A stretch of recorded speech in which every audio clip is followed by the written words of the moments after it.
Good day, folks. Welcome to this demonstration for the product called CCleaner, the professional edition. I've used CCleaner Home or free version. Currently, this is a trial version. Before we start, just some of the things to go over. This is the landing page, and it'll tell you how many days you have remaining. If you want to buy now, click on Buy Now. It'll take you to the landing page. You can buy a CC Professional Standard Edition with one PC, $249. You're getting $50 off. Or if you're in a support environment, upgrading to CCleaner Professional Plus is 100 Rand more, but you also get $50 off as well. And you get such stuffs as Recurver and Defragler and Specky. I know that Recurver is a recovery tool. So 1 year subscription, $349. I think it works out less than 30 Rand per month. Okay. Go back to your trial page. The next thing you can do is check for, go under the options tab and privacy. So you can check out there.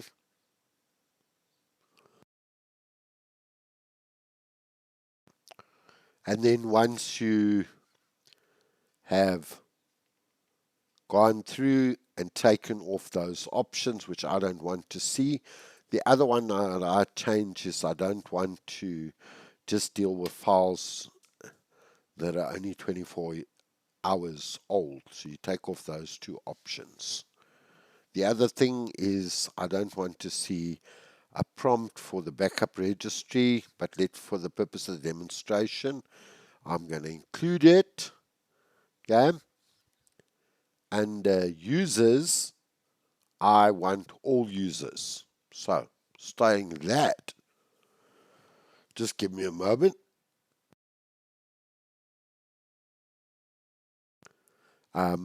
Yeah. So I change that, and I want to keep it updated automatically. If you don't want that, you rather want to be notified, select send notifications when there's a new version. If you do that, it's fine. So what you can do is you just want to check that you're on the latest version. Click on check for updates. It'll check immediately. You currently got the latest version on the actual computer. So you don't actually see that pop up on the recording. Yeah. So the next option, let's go up to settings. I deselect add run CCleaner to the option in the recycle bin and open CCleaner in the recycle bin. I take that off. Then you've got normal deletion, which I just leave as default. You can do secure, and then you've got some various other options that will clear it up. You can even set your language. I've never really done that, but maybe English is not your first language. Cookies. It'll import your cookies that you currently got, which ones you want to prevent from being clean. Include specific files or advanced version that you're looking for specific files. Exclude, I've got a software repository that I don't want cleared out. Scheduling, you can schedule it automatically to run. It can do a health check or an actual clean. I think by default it is a custom clean. And then what days the week you want to have it done on, or specifically a day, every month, you can get into it. Smart cleaning, this function is available on the free version or the home edition. However, you don't have an option to say how much to a certain limit and what you must do with those limits, as well as there's no automatic browser cleaning. Okay. Users we've gone over. Advanced, I've pretty much gone over that. So you basically go to the landing page, start with a health check, and let's go start over, start, and no, I don't want to close Google Chrome, so I skip that. Remember, it's doing it for all users, so you're going to find that quite a few files has made it open, and you can actually see the details. So I want to, for the purpose of this demonstration, go to Custom Clean, click on Analyzer. Remember, it's all users, so you're going to be quite frightened how much information it can clean. And to clean it, you simply click Run Cleaner, and it will remove all those temporary files that you're not needed. Okay, before we go further, the next thing we're going to do is there is a feature to driver update. You can simply click on to driver update. If you haven't scanned before, you click scan immediately, scan again. It'll go through the process. I've done it quite recently, so it'll be quick. For you, it may be longer.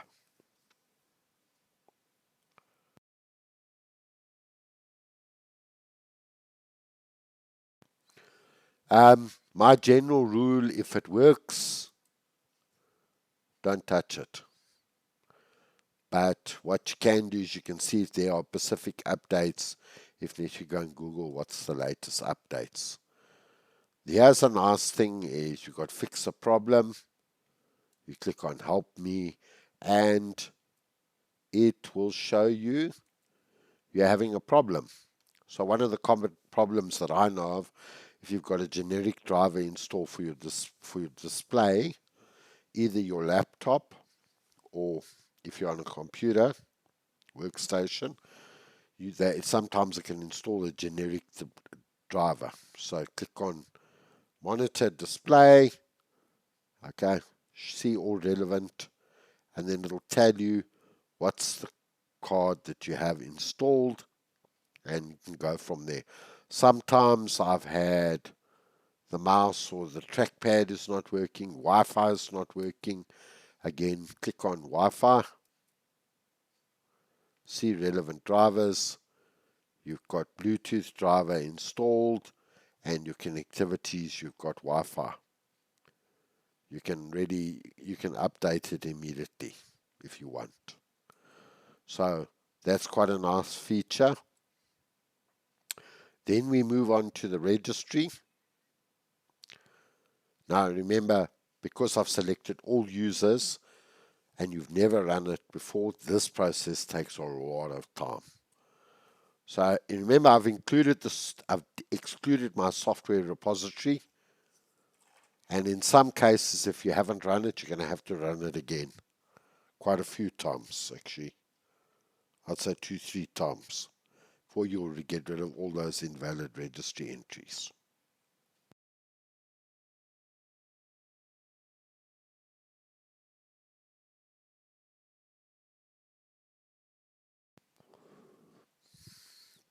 Let it scan through. It does take a bit of time.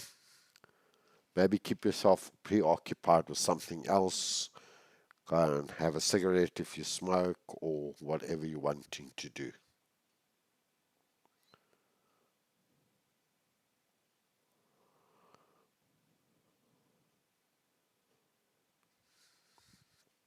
Okay, still busy. And I've done this before. Okay, so there we go. It's finished now, and you can see that there's only one registry entry, and that's because I have the internet open. Run that a few times.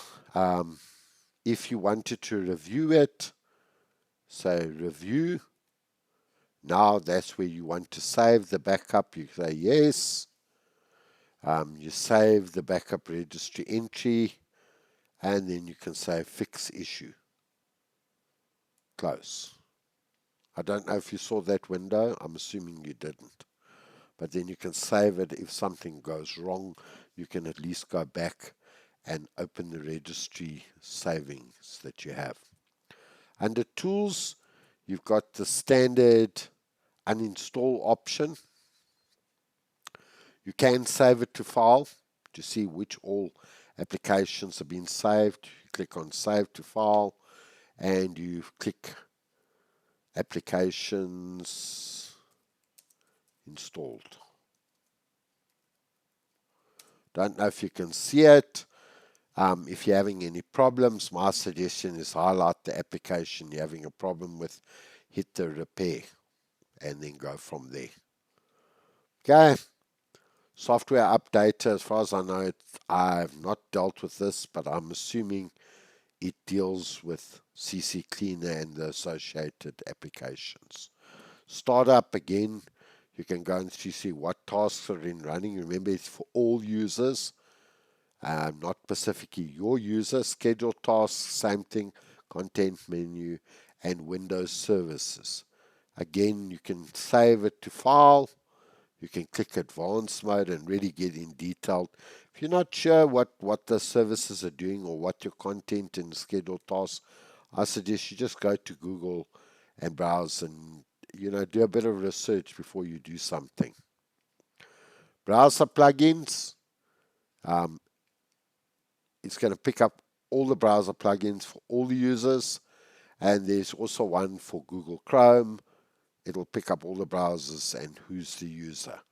Disk Analyzer, great tool if you want to find out where specific types of files are. I've used it to check where the personal folders are.